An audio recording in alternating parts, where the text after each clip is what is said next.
Well, hello everyone, welcome back to Speaking Spurs and me, Kieran, talking all things Tottenham. And just after we thought things were maybe going to turn around a little bit, Tottenham go and prove us wrong. Um, so yeah, 2-1 defeat to Aston Villa in the Premier League. We are still above them in the table. It does leave us lying in sixth. Both teams have played 36 games, both on 57 points. We are only above them on goal difference. So this was a massive, massive dent for us in terms of European football because Brighton have played 33 games in the Premier League, three less than us, and they are only 2 points behind us. So, we should be seeing ourselves drop into seventh at some point. And yeah, very, very disappointing. What can I say? Another early goal. This is becoming crazy. We thought against Crystal Palace, he changed the personnel. Eric Dyer dropped to the bench. This time round, Eric Dyer doesn't play at all because of injury, or so we're led to believe. So yeah, we can't now say that Eric Dyer was the problem because we still managed to concede in this game after 8 minutes. And the heart's just not there for enough of the game. Ryan Mason, I'm not going to say that he's the problem because he's doing what he can. He's thrown into the deep end. Daniel Levy was very clever with that appointment because he knows he came through the Spurs Academy. Obviously, his career ended early because of that horrific head injury. So he knows that the fans are not going to get on Ryan Mason's back. It was a clever appointment in that sense. But it doesn't avoid us sort of giving our grievances against Daniel Levy himself. At times, the Spurs fans were louder than the Villa fans in their own stadium, and a lot of them chants were aimed at Daniel Levy and to get ENIC out. But let's talk about the players themselves in this game. Fraser Forster, he couldn't really do much about Ramsey's close range finish. He saved well from Bailey after the half-hour mark. He'll feel he should have got a stronger hand to the free kick in the second half, as he could only palm it into his own net. He didn't actually have that far to dive. It was a well taken free kick, but it certainly wasn't. It wasn't right in top bins, so could have done a bit better with that. Emerson Royale back in on the right side of a back three, which became a back four at times. So solid enough performance on the right of the back 4/3, without the need to venture forward too far due to Porro's presence. Christian Romero. Ugh, we thought we had him back to his best in the last game.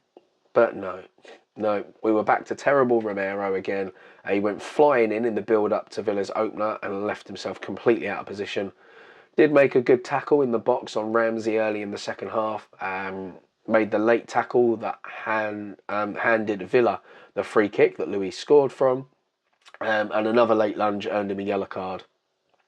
Last week he was excellent, and today he was back to completely reckless. I don't know. I don't know if there's going to be a manager that's going to get him to calm himself down. Because if he's going to be like that his whole career, no matter how good a defender he is, we can't have somebody that's, flying into these challenges, conceding us yellow cards, free kicks, leaving himself high off the pitch, leaving himself exposed to being sent off in crucial moments of games. I don't know what the answer is. I think he's fantastic on his day, but when he's not on it, he's next to useless and he's a hindrance to the team. Clement Longley didn't actually do much wrong on the left of the defence, and he was one of the better Spurs defenders on the day. And I kind of feel like you get this from him and Ben Davies when they're playing the left-sided centre-back role. I find not much actually bothers us down that left-hand centre-back channel. But moving on to Ben Davies, not a lot actually went down the left-hand side, but he offered very little going forward when we were in possession in the 3-4-3. So, disappointing in that sense, considering the times that he's filled in so far in that role on the left wing back role / left wing. He's been very good. Moving on to Porro. Couldn't get close enough to Ramsey to prevent him scoring early on, and I was really annoyed about this one because he should have been working harder, should have been battling, should have nudged him so he couldn't get to the ball. It's just poor defending all round there from Porro. And we've seen, his defensive side of the game is clearly very weak, and it cost us again. Made a number of loose passes, particularly in the second half. He improved in the second half, but, that's not saying much.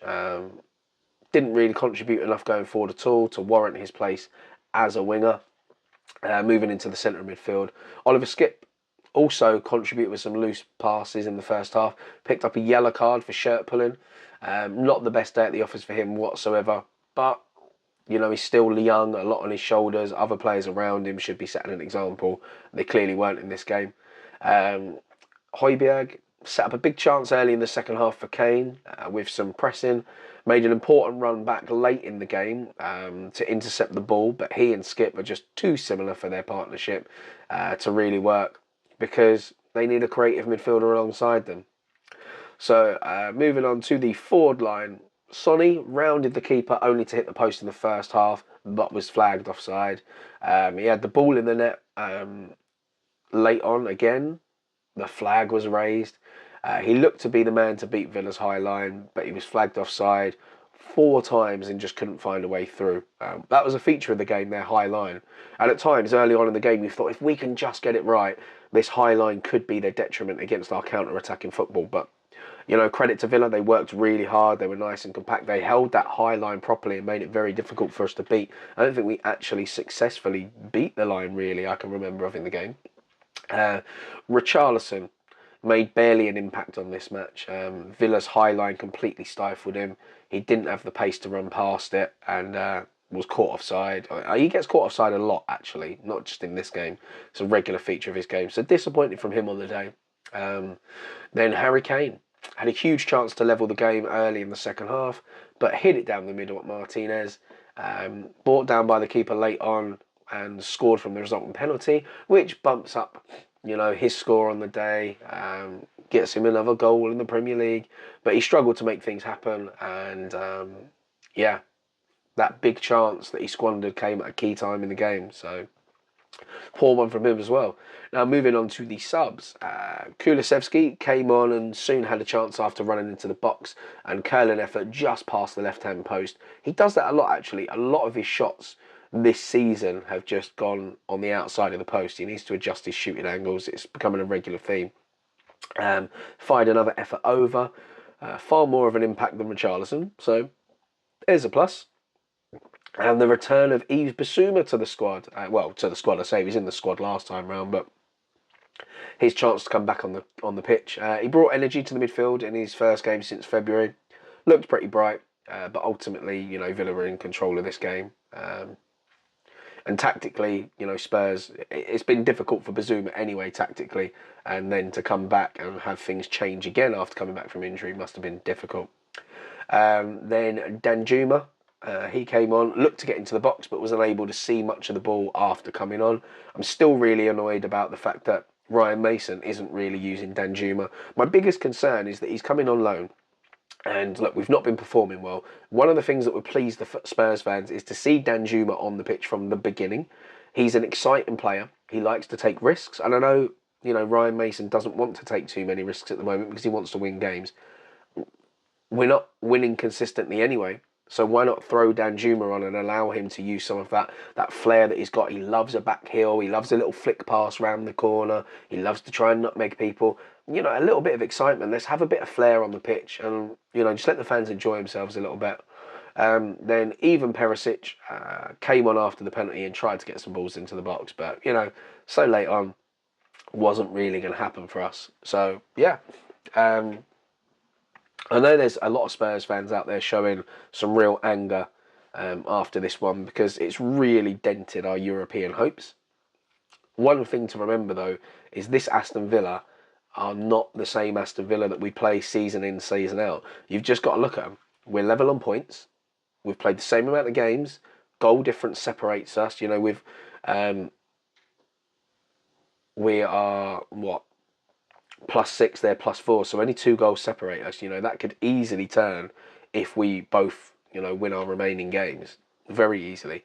The thing I would say is Emery has got them playing a much better brand of football. They've got decent players. They work hard. Their high line was great. Watching them, actually, defensively, was a pleasure. If I was a neutral.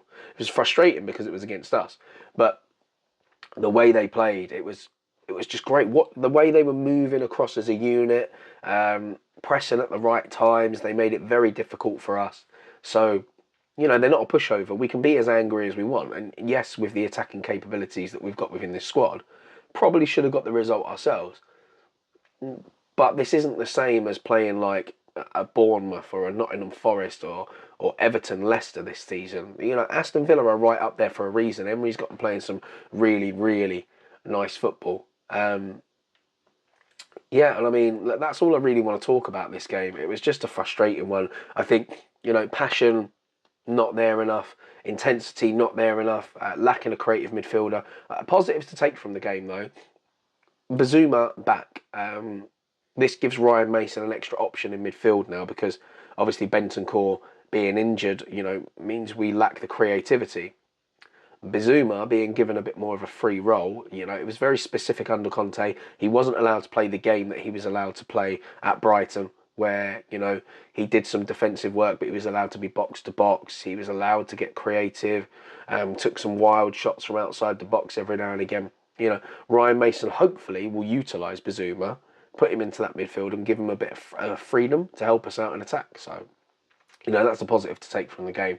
And the other positive is when Kulusevski come on, he looked a little bit brighter than he has done recently. So, you know, not many positives, but there they are. Managerial search, I still need to do a video on that because things are it's getting ridiculous now. Spurs, every time we're linked with a manager, are saying, no, we're not, we've never spoken to him, yada, yada, yada, yada. So the Nagelsmann one, as far as we know, completely done. So that'll be part of the video. Ryan Mason still insists that he's ready to take the job. And then obviously I need to talk about the fact that Pochettino and Chelsea. And there's also some player links. It's not just Harry Kane that Pochettino would like to see over at Chelsea. So we'll do a video on that probably tomorrow. So we'll talk about that. Thanks for sticking around for this one. Disappointing result, you know, that leaves our European hopes in jeopardy. I have been Kieran from Speaking Spurs. Don't forget to subscribe, like and comment. Until next time, come on you Spurs.